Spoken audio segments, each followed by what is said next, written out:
वक्त हो चला है बियॉन्ड हेडलाइंस का और मैं हूं आपके साथ मोनिका ग्रोवर। बियॉन्ड हेडलाइंस में हम करते हैं आपके सामने हर उस एक खबर का सटीक विश्लेषण जिसके बारे में जानना समझना आपके लिए बहुत ज्यादा जरूरी है। तो कौन सी वो बड़ी खबरें हैं जिनका आज हम विश्लेषण करने वाले हैं, आइए एक एक कर सबसे पहले आपके समक्ष वो रख देते हैं। हम आज अब बात करेंगे बंगाल की। बंगाल में चुनाव है और दीदी का एम कार्ड है। क्यों ये कहा जा रहा है वो हम आपको बताएंगे, क्योंकि बंगाल विधानसभा चुनाव के लिए टीएमसी की तरफ से पहली लिस्ट उम्मीदवारों की जारी कर दी गई है। 291 सीटों के लिए टीएमसी ने ये लिस्ट जारी की है। अब बंगाल के रण की जब बात हो रही है तो इसमें हम बात करेंगे अखिलेश के ग्रहण की। अखिलेश किस तरह से इसमें एंट्री कर रहे हैं, यूपी से बंगाल का सफर तय कर रहे हैं, सपा की रणनीति क्या होगी, क्या करने वाले हैं अखिलेश यादव, ये तमाम बातें आपके सामने हम रखेंगे। कैसे इससे बंगाल की राजनीति गर्म होगी। तीसरी बड़ी खबर, केदारनाथ में एफिडेविट वाली भक्ति। जी हाँ, सिर्फ सनातनियों को प्रवेश मिलेगा और अगर आप गैर सनातनी हैं तो उसके लिए आपको देना होगा एफिडेविट। ये नए नियम बीकेटीसी ने लागू कर दिए हैं जो इस बार की चारधाम यात्रा से लागू होने जा रहे हैं।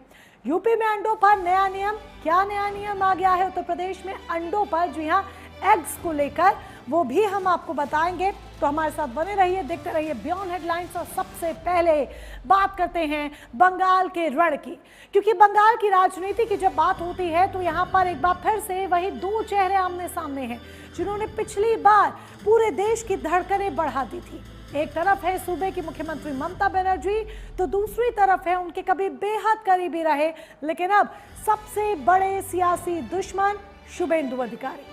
नंदीग्राम की उस ऐतिहासिक हार के बाद क्या इस बार भवानीपुर में ममता अपना बदला ले पाएंगी या शुभेंदु एक बार फिर जॉइंट किलर बनकर उभरेंगे। चलिए इस हाई प्रोफाइल मुकाबले को आज डिकोड करते हैं। दरअसल पश्चिम बंगाल की राजनीति में भवानीपुर से सिर्फ एक विधानसभा क्षेत्र नहीं बल्कि ममता बनर्जी की पहचान है।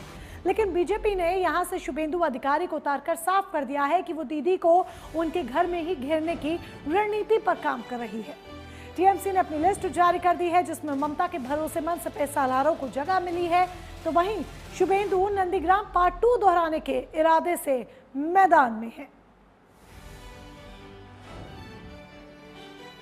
तो ममता बनर्जी की जब हम बात कर रहे हैं तो देखिए इस बार ममता बनर्जी अपने चुनावी रणनीति में स्पष्ट बदलाव लेकर आई हैं। उन्होंने सेलिब्रिटी चेहरों से दूरी बनाए रखी है और जमीनी नेताओं और कार्यकर्ताओं पर अधिक भरोसा जताया है। 2021 के चुनाव में 15 सेलिब्रिटीज को टिकट दिया गया था, जबकि इस बार सिर्फ 2 सेलिब्रिटीज को ही मौका मिला है। टीएमसी की उम्मीदवार सूची में सामाजिक विविधता और युवाओं पर जोर देखा जा सकता है। कुल 52 महिलाएं उम्मीदवार हैं, जबकि 47 उम्मीदवार अल्पसंख्यक समुदाय से आते हैं। युवा शक्ति को महत्व देते हुए 40 साल से कम उम्र के 42 उम्मीदवारों को टिकट दिया गया। इसके अलावा सामाजिक न्याय को ध्यान में रखते हुए 95 उम्मीदवार SC/ST समुदाय से हैं। इस तरह ममता की टीम विविध युवा और जमीनी संपर्क रखने वाले नेताओं के साथ तैयार की गई है।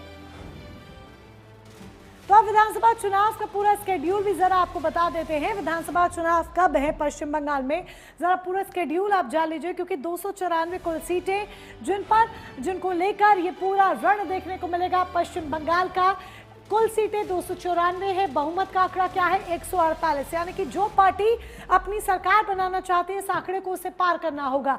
फेज 1 में 152 सीटों पर वोटिंग होगी, तो नॉमिनेशन 30 मार्च से 6 अप्रैल तक कराए जा सकेंगे। इसके अलावा स्क्रूटनी 7 अप्रैल को होगी। नाम वापसी की जो तारीख है वो 9 अप्रैल तक है। जो अगर आप नॉमिनेशन कर चुके हैं उसके बाद नाम वापसी की जा सकती है। वोटिंग 23 अप्रैल को होनी है, तो रिजल्ट जो है वो 4 मई को आ जाएंगे। 23 अप्रैल को वोटिंग होगी, नतीजे 4 अप्रैल को आएंगे। फेज 2 में 142 सीटें हैं, मतदान होगा। नॉमिनेशन इसके लिए 2 अप्रैल से 9 अप्रैल तक नॉमिनेशन होगा। इसके साथ ही स्क्रूटनी 10 अप्रैल को होगी और 13 अप्रैल तक नाम वापस लिए जा सकेंगे। प्रत्याशियों के पास इतना समय होगा। इसके साथ ही वोटिंग के लिए जो तारीख है दूसरे फेज की वो 29 अप्रैल है और 4 मई को रिजल्ट जो है वो अनाउंस कर दिए जाएंगे। तो पश्चिम बंगाल में ममता बनर्जी लगातार 3 बार मुख्यमंत्री रह चुकी हैं। उनके सामने पिछले 14 साल से बीजेपी मुख्य चुनौती बनकर खड़ी हुई है। अगर 2026 के विधानसभा चुनाव में टीएमसी फिर से जीतती है तो ममता बनर्जी लगातार 4थी बार मुख्यमंत्री बनेंगी और ये उपलब्धि उन्हें देश की पहली महिला मुख्यमंत्री बनाएगी जो लगातार इतने कार्यकाल में सत्ता में बनी रहेंगी। तुलनात्मक रूप से जयललिता ने तमिलनाडु में 5 बार मुख्यमंत्री का रिकॉर्ड बनाया था, लेकिन उनके कार्यकाल 1991 यानी कि 1991 से 2016 तक अलग अलग और लगातार नहीं थे। पश्चिम बंगाल चुनाव 2021 के नतीजों के अनुसार कुल 294 विधानसभा सीटों में से टीएमसी ने 213 सीटें जीतकर स्पष्ट बहुमत हासिल किया था। उनका वोट प्रतिशत 48% रहा था। वहीं बीजेपी ने 77 सीटों पर जीत दर्ज की थी। बीजेपी को 77 सीट्स पर जीत मिली थी। उनका वोट प्रतिशत 38.1% यानी कि 38.1% रहा। अन्य दलों ने केवल 2 सीटें जीती, जिनका वोट प्रतिशत 10% था। 2026 में अब चुनाव है। अगर टीएमसी फिर से जीतती है तो ममता बनर्जी का ये रिकॉर्ड राजनीतिक इतिहास में एक नया अध्याय जोड़ देगा। तो पश्चिम बंगाल के विधानसभा चुनाव की जब हम बात कर रहे हैं, पश्चिम बंगाल के रण की बात कर रहे हैं, तो कहानी सिर्फ टीएमसी और बीजेपी तक सीमित नहीं है। इसमें अखिलेश नाम का भी तड़का है। क्यों? आइए आपको विस्तार से जानकारी देते हैं। अखिलेश नाम का तड़का क्यों और किस तरीके से है। दरअसल इस बार पश्चिम बंगाल में जब विधानसभा चुनाव है, यानी कि 2026 के विधानसभा चुनाव है, तो इसमें राजनीति में समय के 3 पहलू अतीत, वर्तमान और भविष्य हमें गहराई से जुड़े हुए दिखाई देते हैं। बिहार चुनाव अब अतीत बन चुका है। बंगाल का चुनाव वर्तमान की सबसे बड़ी राजनीतिक लड़ाई है और उत्तर प्रदेश का चुनाव भविष्य की दिशा तय करेगा। लेकिन बिहार में मिली हार का साया अभी भी विपक्ष का पीछा नहीं छोड़ रहा। भले ही हार महागठबंधन के खाते में गई हो, लेकिन एनडीए के खिलाफ पूरी विपक्षी एकजुटता ने झोंकी थी। ऐसे में उस हार का असर सिर्फ एक राज्य तक सीमित नहीं रहा, बल्कि पूरे विपक्षी कुनबे पर पड़ा। अब यही तस्वीर बंगाल में भी देखने को मिल सकती है, जहां विपक्ष एक बार फिर पूरी ताकत के साथ बीजेपी को चुनौती देने की कोशिश करेगा। वजह साफ है, उम्मीद भविष्य से है, खासकर यूपी जैसे बड़े राज्य के चुनाव से, जहां पर सियासी दांव सबसे बड़ा होता है। हालांकि बीजेपी का दावा इससे बिल्कुल अलग है। यूपी के डिप्टी सीएम केशव प्रसाद मौर्य का कहना है कि विपक्ष की उम्मीद ज्यादा दिन टिकने वाली नहीं है और आने वाले चुनावों में यह आशा जल्द ही निराशा में बदल सकती है।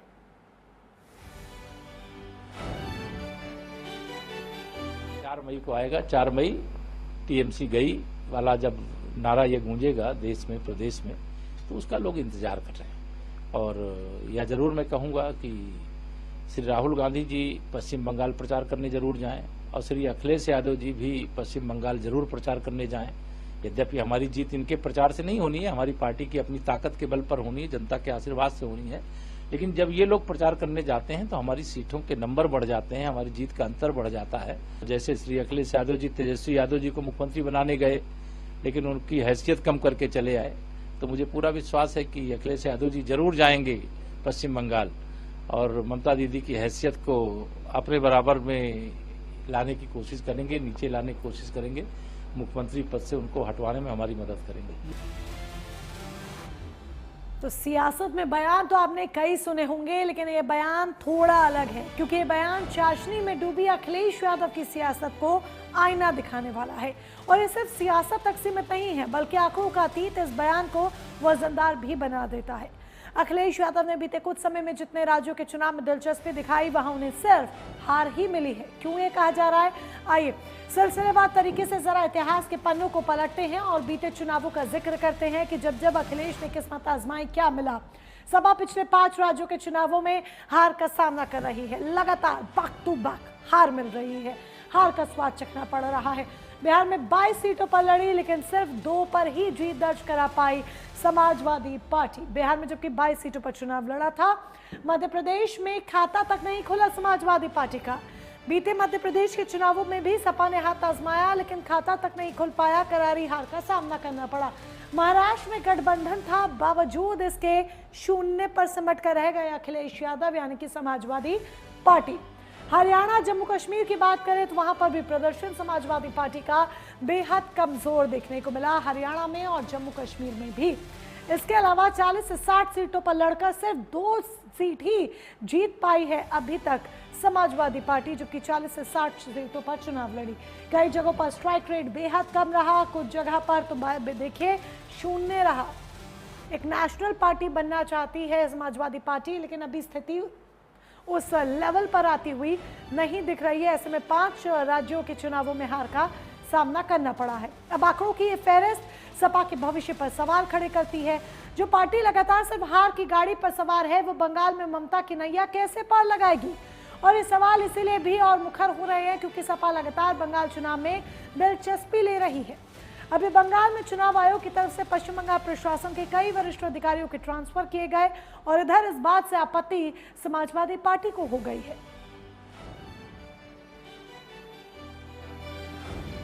जब पावर अधिक मिल जाता है तो उससे यही अपेक्षा होती है कि वो पावर का दुरुपयोग करे, और इलेक्शन कमिश्नर अपने पावर का दुरुपयोग कर रहे हैं। आरोप आप ममता बनर्जी पे लगा रहे हैं, वही आरोप तो आप पे लगेगा कि आपने भी किसी दल के अधीन आकर के उसके जो है फेवर के अधिकारी को आपने पोस्ट कर दिया है।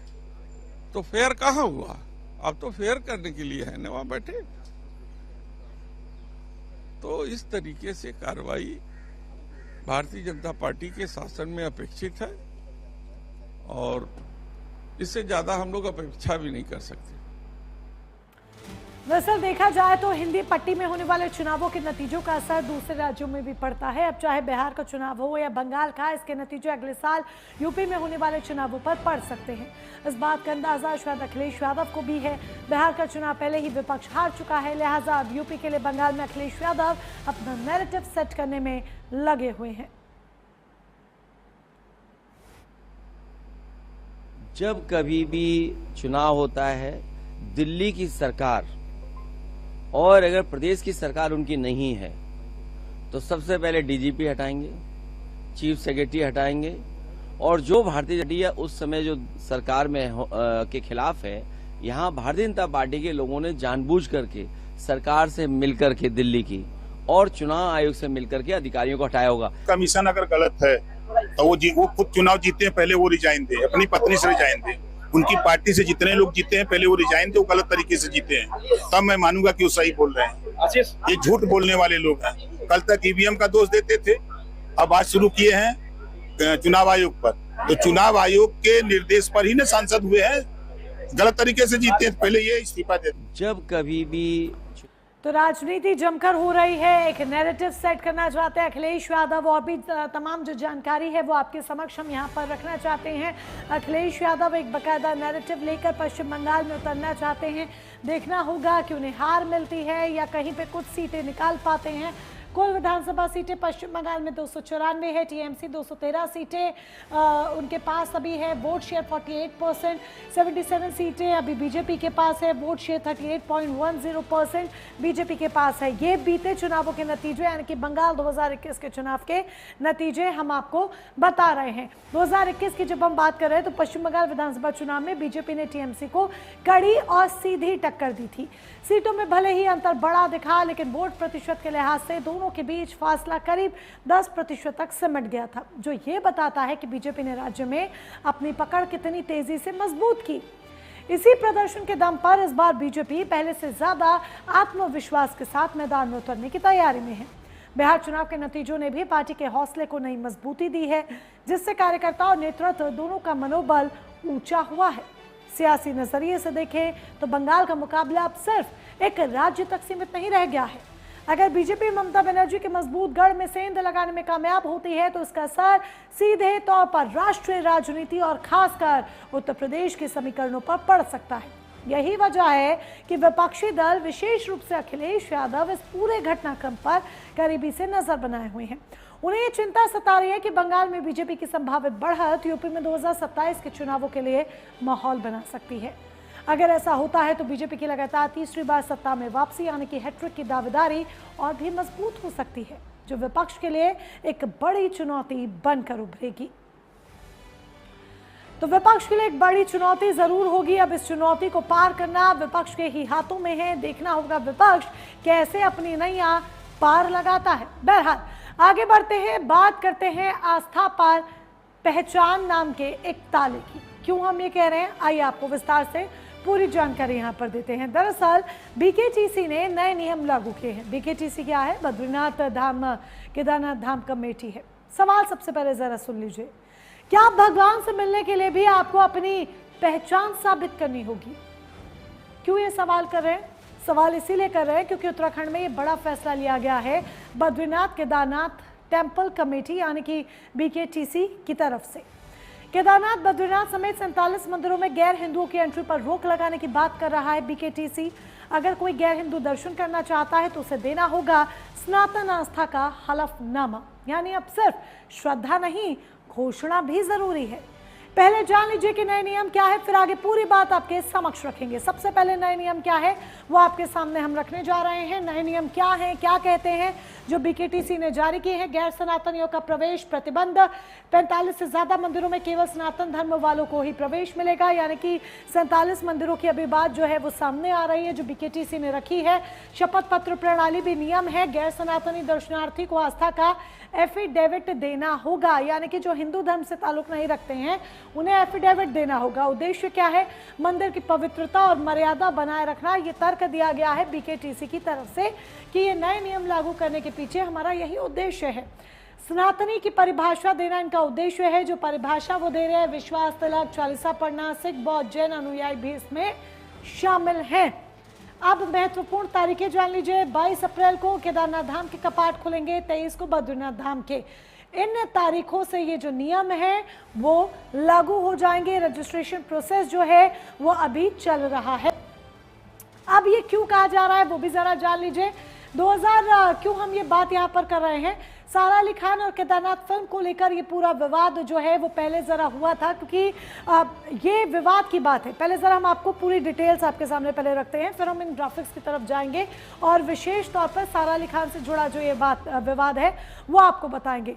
ये विवाद की बात हुई, पुख्ता नहीं है कि नियम इसी रिएक्शन का हिस्सा है या नहीं, या फिर खुद के उपजे हुए नियम है।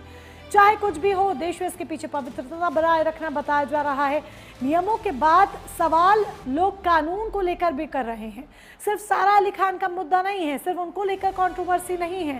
धार्मिक स्वतंत्रता की दुहाई देने वालों का क्या, संविधान का क्या, तो जरा अब कानून को समझे। अनुच्छेद 25 क्या कहता है?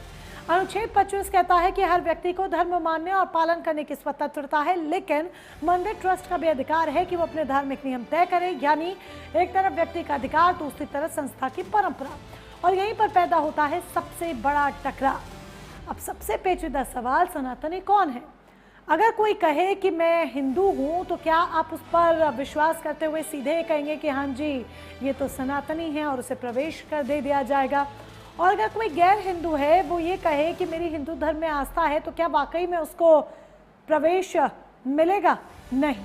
तो इसके लिए BKTC का कहना है कि आपको एफिडेविट देना होगा, यानी कि लिखित में एक शपथ पत्र देना होगा।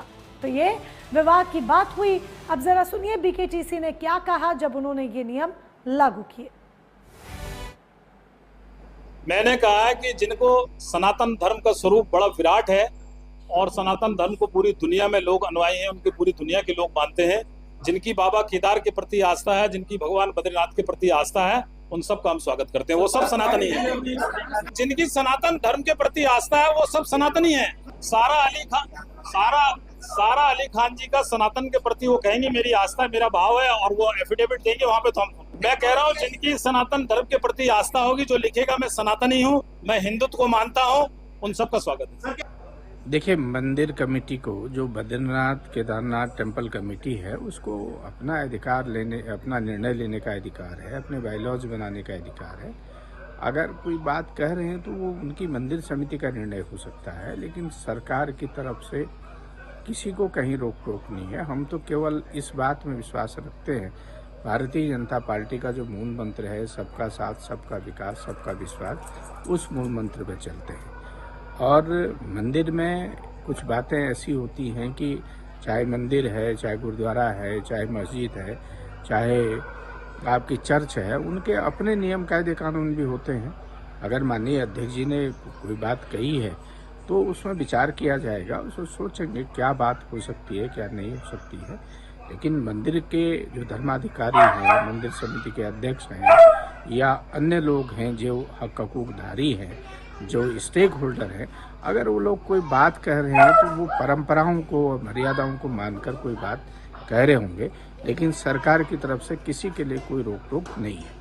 कांग्रेस पार्टी तो लगातार कह रही है कि बद्रीनाथ केदारनाथ मंदिर समिति भ्रष्टाचार का अखाड़ा बन गया है। अपने दामन पर लगे भ्रष्टाचार के विभिन्न आरोपों से जनता और श्रद्धालुओं का ध्यान भटकाने के लिए ये समिति उलझुल फैसले कर रही है। पहले इन्होंने फैसला किया कि बद्रीनाथ केदारनाथ मंदिर समिति के कार्य क्षेत्र में जितने भी मंदिर आते हैं उनमें गैर हिंदुओं का प्रवेश नहीं होने देंगे। जब सवाल उठा कि आप गैर हिंदू किसको मानते हैं, सिख, बौद्ध, जैन, ये भी इस देश के संविधान के अनुसार अल्पसंख्यकों की श्रेणी में आते हैं और इस प्रदेश के महामहिम राज्यपाल ही जो है सिख समुदाय से आते हैं, कि आप उनको भी जो है मंदिर क्षेत्र में प्रवेश करने नहीं देंगे। अब कह रहे हैं कि नहीं साहब, प्रवेश तो करने देंगे गैर हिंदुओं को, लेकिन पहले उनसे एफिडेविट जमा करवाएंगे। तो यहाँ पर आपने सारा अली खान का नाम भी सुना, जिसको लेकर ये कंट्रोवर्सी बीते कई सालों से हुई। इसीलिए जो बीकेटीसी ने ये नियम लागू किए हैं तो इससे सारा अली खान को जोड़ दिया गया है। क्या कंट्रोवर्सी थी ये भी हम आपको बताएंगे, और जो ये नए नियम है उससे जो टकराव हो रहा है, 2 हिस्सों में देश बट गया है, वो भी जरा जान लीजिए। समर्थन में जो पक्ष है वो क्या कह रहा है कि मंदिर की पवित्रता बनी रहनी चाहिए, परंपरा के साथ समझौता नहीं हो सकता है। ये समर्थन में रहने वाला जो पक्ष है वो ये दुहाई दे रहा है इन बातों की। इसके अलावा जो विरोध में पक्ष है वो क्या कह रहा है, ये सीधा साधा भेदभाव है। ये विरोध वाला पक्ष कह रहा है जो इन नियमों के खिलाफ है, वो कह रहे हैं कि भेदभाव किया जा रहा है, यही एक बड़ी वजह है कि टकराव की स्थिति देखी जा रही है, संविधान के खिलाफ है, ये विरोध में रहने वाला पक्ष कह रहा है। तो ये सिर्फ एक नियम नहीं है, ये एक नई सोच की शुरुआत है, ऐसा लग रहा है। क्या भगवान के दरबार में अब पहचान की जांच होगी? क्या अगर आप भगवान के दरबार में जा रहे हैं तो आपको अपना आधार कार्ड दिखाना होगा? क्या भगवान अब आशीर्वाद देंगे तो वो ये देखकर आशीर्वाद देंगे कि आप हिंदू हैं, कि आप मुस्लिम हैं, आपका नाम क्या है, आपका नाम फलाना है, कि आपका नाम ढिमकाना है? क्या आपको देखकर आपके माथे पर तिलक लगा है या नहीं? इन तमाम बातों को देखकर भगवान आशीर्वाद देंगे, या फिर आपकी ईमानदारी, आपकी भाव, आपकी श्रद्धा को देखकर आशीर्वाद देंगे? बहरहाल ये नए नियम लागू होने जा रहे हैं, बीकेटीसी ने कह दिया है, लेकिन इसके साथ ही एक सवाल और आपके सामने रख रहे हैं जिसके बारे में जवाब आपको देना होगा, सोचना होगा, विचारना होगा कि क्या ये एक नई सोच की शुरुआत नहीं? आज बद्रीनाथ केदारनाथ धाम, तो कल क्या कोई दूसरा मंदिर भी इसी फहरिस्त में आ जाएगा? सोचिएगा ज़रूर। और फिलहाल बियॉन्ड हेडलाइंस में अब इतना ही। नमस्कार।